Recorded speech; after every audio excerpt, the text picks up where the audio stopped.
Presa na eleição para você, Paulo Fábio, que a gente viu Eu ontem. só, antes de falar do que você está me perguntando, quero fazer só uma atualização. Eu não sou mais o diretor do Foi, centro. Fui, foi.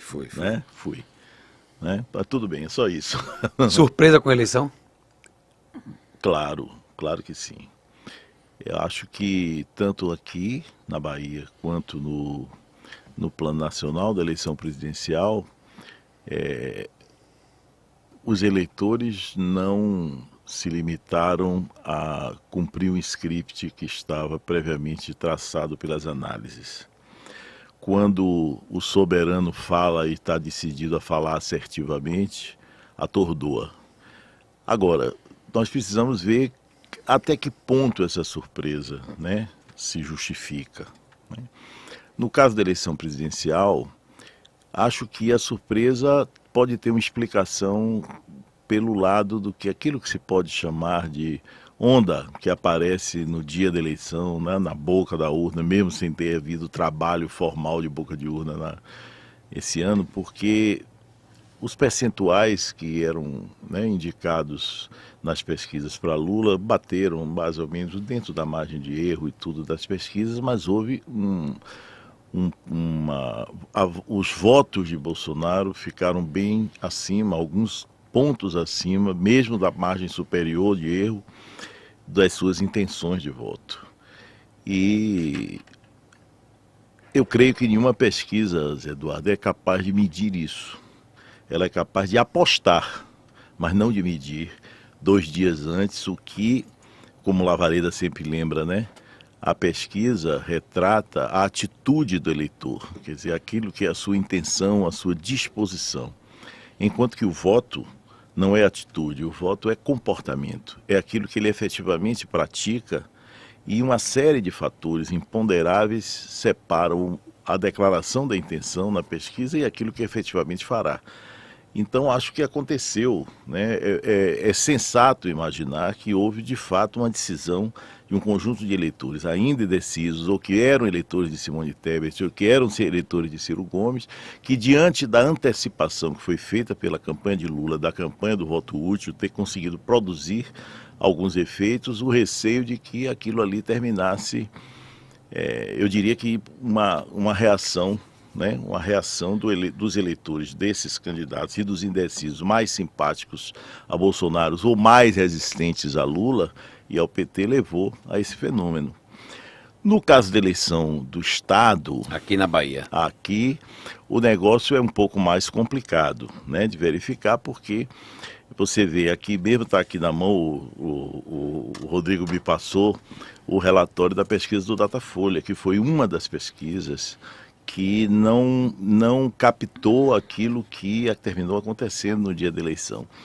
E eu vejo aqui no relatório deles a seguinte consideração, que eu acho que é importante. Eu estou aqui para fazer um pouco de advogado do diabo, ou melhor, Defender a né? pesquisa. Não é bem defender a pesquisa, mas relativizar algumas coisas. No relatório deles, eles estão aqui afirmando o quê? Que o crescimento de Jerônimo, ininterrupto, do início da campanha até agora, até aquele momento, deixava em aberto o resultado das eleições, né? Ou seja, o que o Datafolha fazia era admitir que até poderia acontecer, né? Mas ela não afirma que aconteceria. E aí não se trata de ser sério ou não sério o Atlas ou o Datafolha. Trata-se de tipos de pesquisa diversos. O que é que o Datafolha e os institutos que trabalham tradicionalmente com pesquisa fazem? Os analistas se cansaram de dizer isso, né? Retrato. Eles fazem retrato. Neste dia está acontecendo isto, né? É isso que eles fazem. A pesquisa do Atlas Intel eu não conheço como é que isso se faz nos seus detalhes, mas diante de tanta insistência nas vésperas, eu fui me consultar com pessoas, meus colegas que tratam com isso, que são especialistas nisso, gente que, né? E me explicaram que essa metodologia do Atlas Intel é alguma coisa que já é utilizada nos Estados Unidos, na Grã-Bretanha, principalmente, e que é muito comum de acontecer em pesquisas de mercado, né? Você tem um determinado grupo, né? Você tem um grupo, um conjunto de contatos, e você mobiliza aquele grupo em cima de algumas questões que são, quer dizer, mobiliza, distribui formulários e mobiliza no sentido de quê? De interessar ou não as pessoas a responderem. Então há um pouco de voluntariado aí também. E a partir da análise, não estou dizendo que nada disso não deixa de ser sério, não. É apenas eles fazem inferências a partir do histórico dos dados, a partir do que aconteceu naquele lugar em outras eleições. Eles analisam todos esses fatores e essas variáveis e arriscam. Eles fazem uma aposta no que eles projetam e divulgam essa aposta que às vezes, se der certo, significa o quê? A glória. Né? Como deu, né? Como deu. Não, é claro que deu. Mas isso que eu quero dizer é que o problema é que quando se divulga uma pesquisa dessa, se divulga como se fosse o mesmo tipo de pesquisa, a pesquisa tradicional. E não é. E não é. É um outro tipo. Ali você está embutido ali uma projeção. A projeção que as pesquisas tradicionais não se arriscam a fazer, muito pelo contrário, eles fazem questão de dizer, olha, aqui é nesse momento. Eles podem até, no relatório, eles podem dizer, olha, pode dar isso, pode dar aquilo, mas eles divulgam o número do retrato do momento.